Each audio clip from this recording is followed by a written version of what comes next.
नमस्कार, न्यूज अंग बिहार के डेली बुलेटिन में आपका स्वागत है। मैं हूं आपके साथ उम्मीद सोएबा। आइए करते हैं खबरों की शुरुआत। तिलका मांझी भागलपुर विश्वविद्यालय के एसएम कॉलेज परीक्षा भवन में सोमवार को सीनेट की वार्षिक बैठक हुई। वार्षिक बैठक में विश्वविद्यालय के वित्तीय वर्ष 2023-24 के लिए 7,80,04,84,697 रुपए घाटे के बजट को सदस्यों ने अनुमोदित कर दिया। वहीं टीएमयू प्रशासन ने सीनेट के पटल पर रखा कि वह अपने आंतरिक स्रोत से सिर्फ 9,09,72,500 रुपए की कमाई ही कर सकता है, जबकि वित्तीय वर्ष के लिए 7,80,00,000 से अधिक के खर्च का अनुमान लगाया गया है। अब यह बजट राजभवन और सरकार के पास भेजा जाएगा, जिसके बाद ही विश्वविद्यालय को राशि मिलेगी। बता दें कि पिछली बार 6 अरब से अधिक घाटे का बजट पेश किया गया था। बैठक में कुलपति प्रोफेसर जवाहर लाल ने अध्यक्षीय भाषण दिया, जबकि प्रतिकुलपति प्रोफेसर रमेश कुमार ने बजट अभिभाषण पढ़ा। कुल सचिव डॉक्टर गिरिजेश नंदन कुमार ने मंच संचालन करते हुए बैठक में उपस्थित सदस्यों और अधिकारियों का स्वागत किया। इसके पूर्व राष्ट्रपिता महात्मा गांधी के चित्र पर पुष्पांजलि, कुलगीत और दीप प्रज्वलन के साथ सीनेट की बैठक शुरू हुई। कुलपति प्रोफेसर जवाहर लाल ने अपने अध्यक्षीय भाषण में कहा कि मैंने कुलाधिपति के आदेश से 23 अगस्त 2022 को टीएमयू में पदभार ग्रहण किया और उसी तिथि से विश्वविद्यालय के विकास के लिए प्रयासरत हूं। उन्होंने बताया कि हमने परीक्षाओं को समय पर कराने का संकल्प लिया है। साथ ही हम सभी को संकीर्ण मानसिकता के ऊपर उठकर एक साथ कदम मिलाकर छात्रों एवं विश्वविद्यालय कर्मियों के हितों का ध्यान रखकर दृढ़ संकल्प से कार्य करना होगा। जबकि प्रतिकुलपति प्रोफेसर रमेश कुमार ने बजट भाषण पढ़ते हुए सदन का ध्यान विश्वविद्यालय की योजनाओं की ओर आकृष्ट कराया। इस दौरान कुछ सीनेटरों ने विरोध किया तो कुछ ने समर्थन। बैठक में senator doctor Mrityunjay Singh Ganga, MLC doctor Sanjeev Singh, Muzaffar Ahmad, Jaypreet Mishra, Hasnain Ansari, मौलाना जाहिद, हलीमी कासमी, पुरुषोत्तम झा, रामवृत सदा, डॉक्टर निक्की हेम्ब्रम समेत कई सदस्यों ने छात्र हित की बात उठाई। वहीं पैट परीक्षा के रिजल्ट, विश्वविद्यालय प्रेस से काम नहीं लेने, टीएमयू स्वास्थ्य केंद्र की बदहाल स्थिति, पेंशनरों की समस्या, कर्मियों के मानदेय में बढ़ोतरी, संविदा कर्मियों का नियमितीकरण, कुलपति और अधिकारियों का कार्यालय से गायब रहना, पीजी विभाग की जर्जर स्थिति सहित कई बिंदुओं पर चर्चा हुई। इस बीच कुछ सीनेट सदस्यों ने विश्वविद्यालय प्रशासन की कार्यप्रणाली पर सवाल उठाया। सीनेट की वार्षिक बैठक में बांस का पौधा देने से शुरू हुआ हंगामा अंत तक किसी न किसी मुद्दे पर होता रहा। इस दौरान सीनेटर मृत्युंजय सिंह गंगा और डीएसडब्ल्यू प्रोफेसर योगेंद्र के बीच जहां एक आरोप को लेकर काफी नोकझोंक हुई, वहीं प्रोफेसर संजय झा ने राजभवन के कर्मी पर पैसा मांगने का आरोप लगाकर सदन की कार्रवाई में भूचाल पैदा कर दिया। उसको आप पौधा बोल रहे हैं, पहला बेर आए और बांस का आप कर्ची से स्वागत कर रहे हैं सीनेट के सदस्य, विधानसभा के सदस्य, और पौधा बोलते हैं, बांस के पौधा स्वागत करते हैं। इसको हम लोग किताब में घास बोलते हैं। सबसे लंबा घास कौन होता है? तो बांस होता है।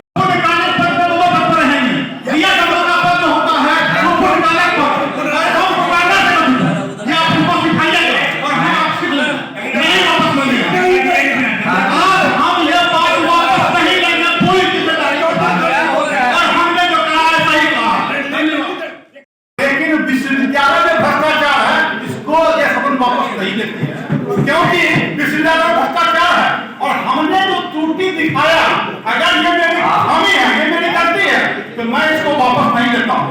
मैं वह बजट का कॉपी बापू के चरण में रख दिया कि लोगों को सद्बुद्धि हो, क्या गलती नहीं है, उसमें सुधार किया जा सकता है। और आप हमको आईना दिखा रहे हैं, हम इस पर सहमत नहीं करना और आप जवाब दीजिए, लेकिन आप ये बात मत करिए। सेल में राज्य सरकार के जो कर्मचारी हैं, मनोज कुमार सिन्हा, वो 40,000 60,000 रुपए पैसा मांगते हैं। इसीलिए मैं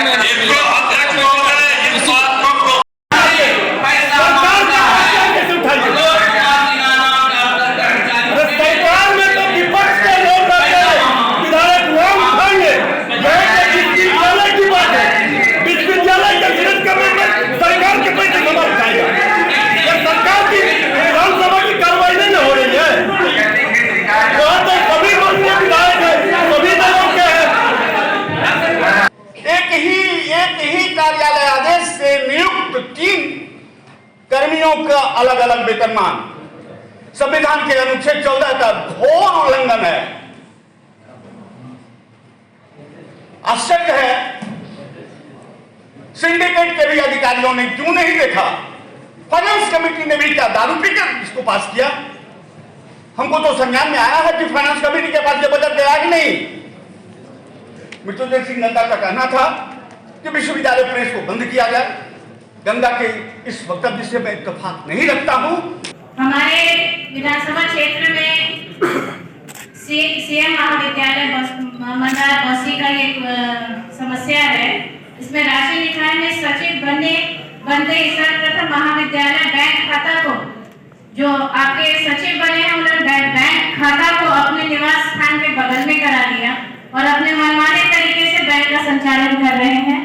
दूसरा, श्री निरंजन कुमार जो कि निवर्तमान सचिव के पिता हैं,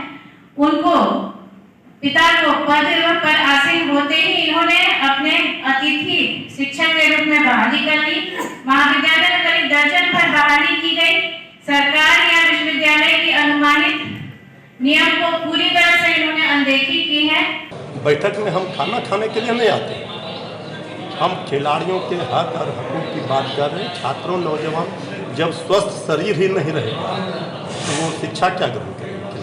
खिलाड़ी प्रधानमंत्री जी भी कहते हैं, वो कहते हैं कि इससे बड़ा खेल से खिलवाड़ का उदाहरण और कुछ नहीं हो सकता कि आप एक शब्द खिलाड़ियों के हक के लिए क्या विश्वविद्यालय प्रशासन कर रहा है ये नहीं बता रहे हैं। तो हमने कहा कि हम आज इस बैठक का बहिष्कार कर रहे हैं। इधर कुलपति ने सदस्य के सवालों का जवाब दिया। कुलपति ने कहा कि विश्वविद्यालय के विकास के लिए सीनेट सदस्य मिलकर काम करें। वीसी ने कहा कि आरोप लगाने वाले सीनेटर अगर उन्हें प्रमाण देंगे तो वे निश्चित रूप से भ्रष्टाचारियों पर कार्रवाई करेंगे। इधर सीनेट की वार्षिक बैठक के दौरान सीनेटर मृत्युंजय सिंह गंगा ने बजट में कई खामियों को उजागर करते हुए बजट की कॉपी को संशोधित करने की मांग की। साथ ही बजट की कॉपी महात्मा गांधी के चित्र के नीचे जाकर रख दिया और कुलपति से बजट की त्रुटियों को दूर करने की मांग पर अड़ गए, जबकि मृत्युंजय तिवारी सीनेट की बैठक का बहिष्कार करते हुए बाहर निकल गए। सदस्यों ने सवाल उठाया कि 613 पन्ने का बजट 2 दिन में पढ़ना और समझना संभव नहीं है। वहीं असामयिक निधन होने वाले अधिकारी, शिक्षक और कर्मियों की आत्मा की शांति के लिए 2 मिनट का मौन रखकर शोक व्यक्त किया गया। बैठक में कहलगांव विधायक पवन यादव, सुल्तानगंज विधायक professor Lalit Narayan, Praveen Singh Kushwaha, doctor Ruby Kumari, doctor Haleem Akhtar, DSW professor Yogendra proctor, professor SD Jha, SM college के principal doctor Raman Sinha, doctor Sanjay Jha समेत विभिन्न संकाय के डीन, पीजी हेड, प्राचार्य, शिक्षक और कर्मी शामिल थे। दूसरा वाक्य है, आज जो अनुमानित बजट आपके समक्ष प्रस्तुत किया जा रहा है वह अभिसद के माननीय सदस्यों द्वारा अनुमोदित किया जा चुका है। इस वाक्यांश पर मेरी आपत्ति है। अभिसद के सदस्य के रूप में आग्रह किया था हमने जो कि संशोधन किए जाए, तो इसमें लिखा जाना चाहिए था माननीय सदस्यों द्वारा जो संशोधन के प्रस्ताव दिए गए थे उसके पश्चात बजट प्रस्तुत किया जा रहा है। क्योंकि बजट पुस्तिका में जो देखा जा रहा है, कतिपय बिंदुओं को देखा जा रहा है, हमको लगता है जो शिक्षक हैं या शिक्षकेतर कर्मी हैं वो निश्चित रूप से अपनी बात उठाएंगे। हमें लगता है संशोधन किया नहीं गया, बिना संशोधन के ही इसमें लिख दिया गया वाक्यांश में सदस्यों द्वारा अनुमोदित किया जा चुका है। इसलिए सिंडिकेट के सदस्य के रूप में यह जरूरी था जो कि अध्यक्ष महोदय के संज्ञान में और सीनेट सभा के संज्ञान में ये सारी बातें दे। 3 माह से उन लोगों का सेवा विस्तार नहीं हुआ है।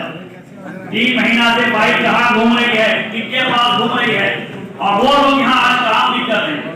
हम चाहेंगे मंत्री महोदय कि आप जो है उसको आगे उन लोगों का जो रुका हुआ काम है उन लोगों को आप कर दीजिए, क्योंकि वो लोग मानसिक रूप से परेशान हैं।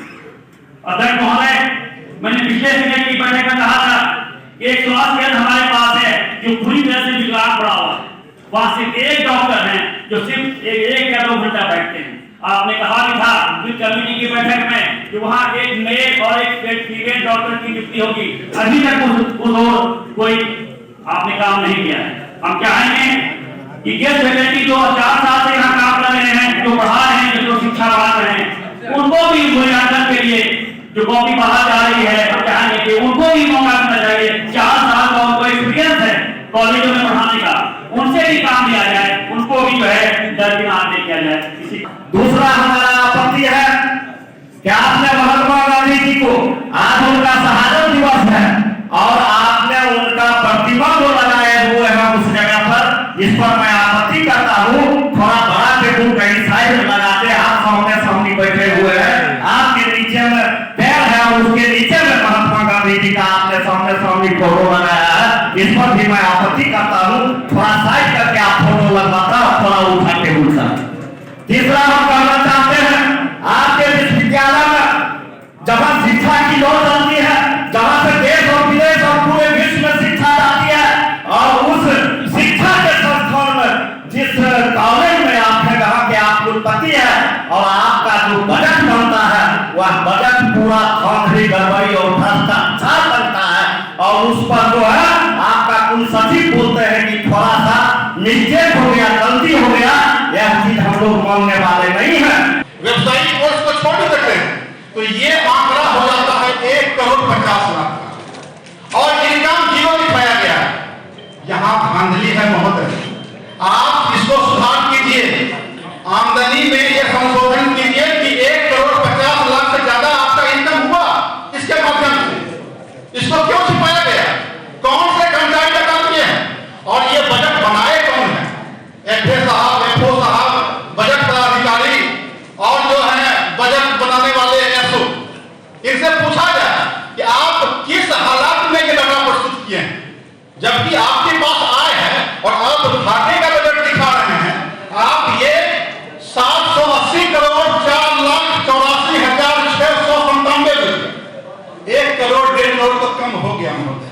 ये मेरे बोलने के बाद लगता है सुधार होगा, और ये सभा चलाइएगा, आपका कार्यालय खुला होगा, पता मंगाइए अध्यक्ष महोदय। सुरक्षा की इतनी व्यवस्था इतने दूर में आकर के बैठक कराई जा रही है। मेरा आग्रह है कि सदन की कार्रवाई शुरू होने से पूर्व कुछ प्रतिनिधि जाकर के, अधिकारी जाकर के छात्रों की बात को सुनिए, उनका जो ज्ञापन है उनको लेकर के भी सदन में चर्चा कराई जाए। अन्यथा छात्रों के प्रतिनिधित्व के बिना ये छात्र का जो विश्वविद्यालय है, ये बैठक उनके समस्याओं के लाशों पर बैठक होगा महोदय। इसीलिए पहले जाकर के उनकी बातों को सुन लिया जाए। दूसरा महोदय, आपने अभिभाषण में जो इस प्रकार के लंबे लंबे चार्टों का जो वर्णन किया है, क्या परीक्षा फल प्रकाशित कर देना, परीक्षा ले लेना कोई उपलब्धि है क्या?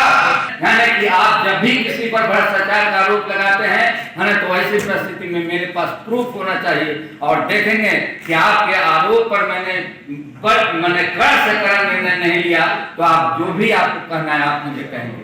लेकिन मैं माननीय सदस्यों से यह आग्रह करना चाहता हूं कि पहली मीटिंग में बताते हमें कि कहां कहां कमी है। जैसा कि हमें आपने बताया ये सारी कमियां हैं, लेकिन पहले ही मीटिंग में यह कह दे कि भ्रष्टाचार है, विश्वविद्यालय में भ्रष्टाचार है।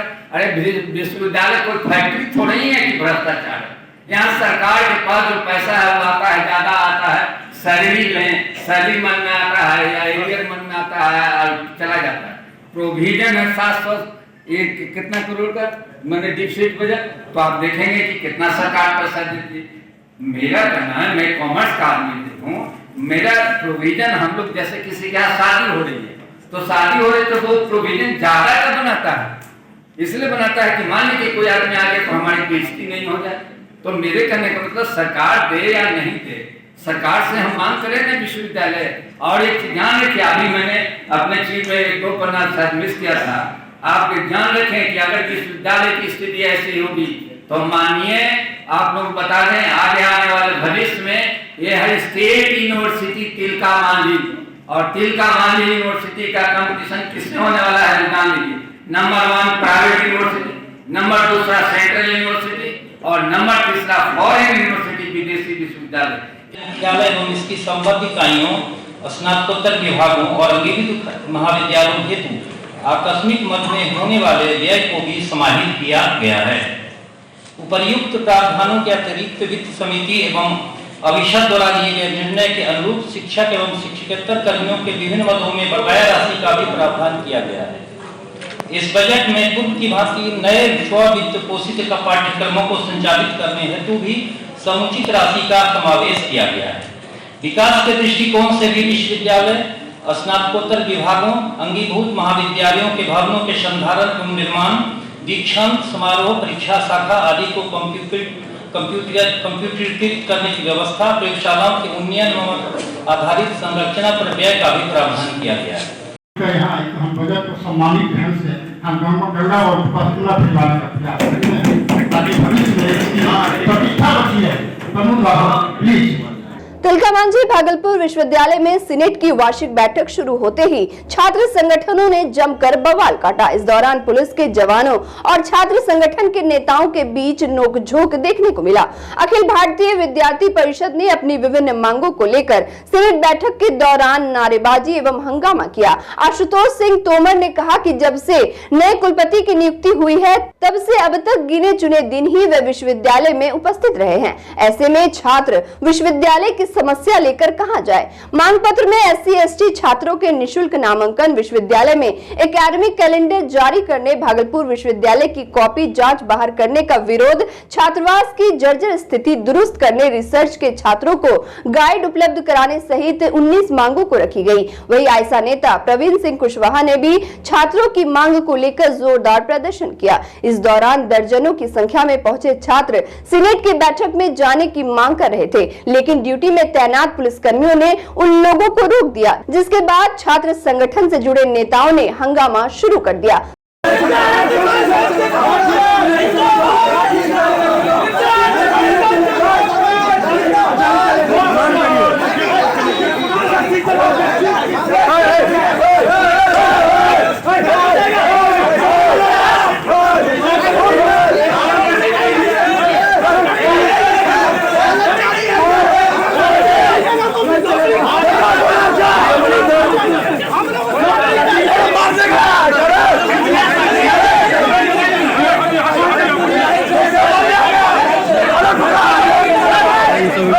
और कुलपति यहाँ लूटने के लिए विश्वविद्यालय में आए हैं। यहाँ इन्होंने सिंडिकेट के बैठक में हम सभी से वादा किया था कि छात्र संघ के पैसे को सिंडिकेट का बैठक होने से पहले उजागर कर दिया जाएगा, वो नहीं किया गया। सभी SC/ST छात्रों एवं सभी छात्राओं का निःशुल्क शिक्षा व्यवस्था की घोषणा की जाएगी, अभी तक नहीं किया गया है। कुलपति का मानसिकता सीधा दर्शाता है छात्र विरोधी है, लूटने आए हैं, खसोटने आए हैं। आज देख रहे हैं हम लोग शांतिपूर्ण विरोध करने आए हैं, लेकिन पुलिस या दमन से हम सभी को आवाज को दबाना चाह रही है, लेकिन हम लोग बिना बात किए जाएंगे नहीं। लेकिन कुलपति कभी मिलते नहीं और सीनेट के बैठक में एक दिन के लिए आते हैं और बैठक करके वापस चले जाते हैं। और बैठक में जब हम लोग मिलने के लिए आते हैं तो पुलिस के द्वारा हम लोगों को धमकाया जाता है, डराया जाता है। तो ऐसे कुलपति से हम लोग बैठे हुए हैं कि कुलपति को वापस आकर के हम लोग से वार्ता करे, नहीं तो इस्तीफा देकर के वापस चले जाए। लाइब्रेरी 24 घंटा खोलने की मांग है, अगर 24 घंटा लाइब्रेरी खोले, लेकिन इस पे बात करने के लिए नहीं है। ऑफिस में 2 महीना से लगातार ऑफिस में नहीं कुलपति बैठते हैं, देखिएगा वहाँ ताला लॉक है, और आते हैं आवास पे ही बैठक करते हैं और चेटी समेट के जाते हैं। ये राज्यपाल का दलाल बने हुए हैं, राज्यपाल से दलाली यहाँ से फिट करते हैं। TNB कॉलेज में भी देख लीजिए किस तरह से खुला आम प्रिंसिपल का नियुक्ति में घोटाला किया गया है। जो सीनियर थे उनको देना चाहिए था पद, लेकिन दलाली हो रहा है। जो TNB कॉलेज के प्रिंसिपल संजय चौधरी थे वो भी भ्रष्टाचार में लिप्त है, लेकिन उनको ट्रांसफर करके BN कॉलेज को बना दिया गया। ये लेकिन हम लोग नहीं चलने देंगे। ये हम लोग की मांगे के साथ यहाँ पे 38 सूत्रीय मांग है। राष्ट्रपिता महात्मा गांधी की पुण्यतिथि पर उनकी स्मृति में कांग्रेस इंगटक के कार्यकर्ताओं ने सोमवार को तिलकामांझी स्मारक पर प्रार्थना सभा का आयोजन किया। भारतीय राष्ट्रीय मजदूर कांग्रेस इंगटक के प्रदेश अध्यक्ष ओम प्रकाश उपाध्याय के नेतृत्व में आयोजित कार्यक्रम में महात्मा गांधी के चित्र पर श्रद्धांजलि अर्पित की गई। तत्पश्चात शहीद तिलकामांझी स्मारक से कचहरी चौक तक गांधी संकल्प पदयात्रा निकाली गई। इस दौरान प्रदेश अध्यक्ष ओम प्रकाश उपाध्याय ने कहा कि महात्मा गांधी सत्य और प्रेम के मार्ग पर चलने का मार्गदर्शन देते थे। हमें शांति, अहिंसा, सादगी, साधनों की पवित्रता और विनम्रता से उनके आदेशों का पालन करना चाहिए। पदयात्रा का उद्देश्य समाज में एकता, सांप्रदायिक सौहार्द, अहिंसा, गरीबों की सहायता, भेदभाव मिटाने, असहाय लोगों की सेवा और भाईचारा स्थापित करना रहा। पदयात्रा में महामंत्री प्रवीण कुमार तिवारी, मंटू यादव, डॉक्टर आरिफ आजाद, डॉक्टर विश्वजीत कुमार, सचिव उपेंद्र राम, शिक्षाविद पिंटू झा, किशोरी जी, दिलीप कुमार, कामेश्वर मंडल, प्रिंस श्रीवास्तव समेत दर्जनों कार्यकर्ता मौजूद थे। शहीद दिवस के अवसर पर महात्मा गांधी जी की पुण्यतिथि की स्मृति में हम सभी आज उन्हें टीका मांझी चौक पर श्रद्धा का पुष्प अर्पित कर हम लोगों ने उन्हें नमन किया। और आज हम सभी युवा एकता सामाजिक संगठन एवं भारतीय राष्ट्रीय मजदूर कांग्रेस के तमाम कार्यकर्ता ने मिलकर गांधी संकल्प पद यात्रा टीका मांझी चौक से त्रिमूर्ति चौक तक निकाली गई। और वक्त हो चला एक छोटे से ब्रेक का, मिलते हैं ब्रेक के बाद।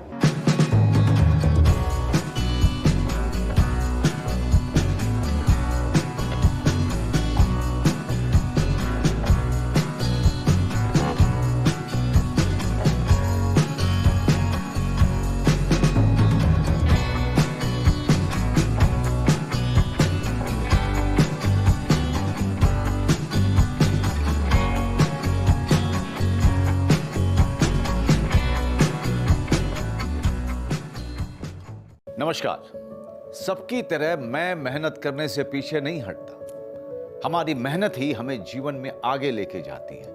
पर कई बीमारियां ऐसी हैं जो हमारे कदम को जिंदगी भर के लिए रोक देती हैं। भारत में सालाना हजारों लोग हाथी पांव नाम की बीमारी की चपेट में आकर जीवन भर के लिए अपाहिज हो जाते हैं। मलेरिया की तरह ही हाथी पांव एक मच्छर के काटने से फैलता है। और ये याद रखिए कि हाथी पांव का कोई इलाज नहीं है।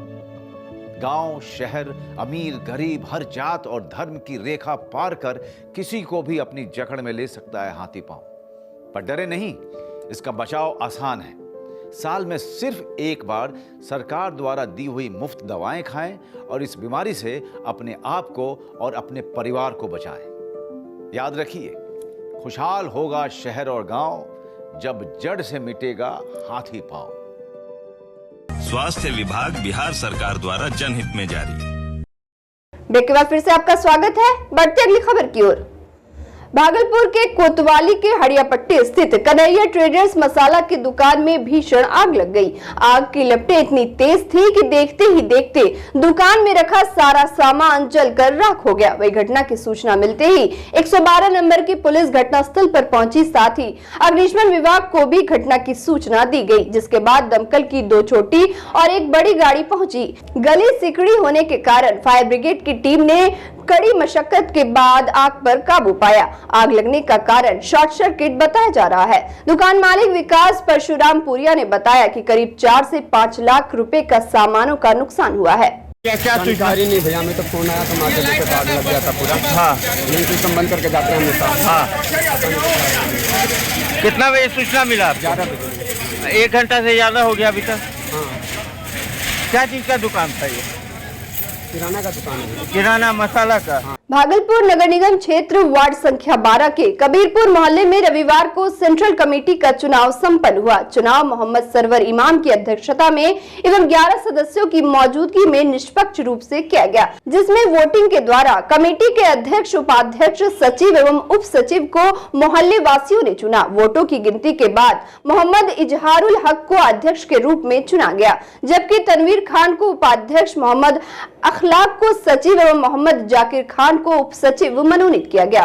कबीरपुर सेंट्रल कमेटी के सभी नवनिर्वाचित जिम्मेवारों को लोगों ने मुबारकबाद पेश किया एवं उनसे बेहतर काम करने की उम्मीद जाहिर की।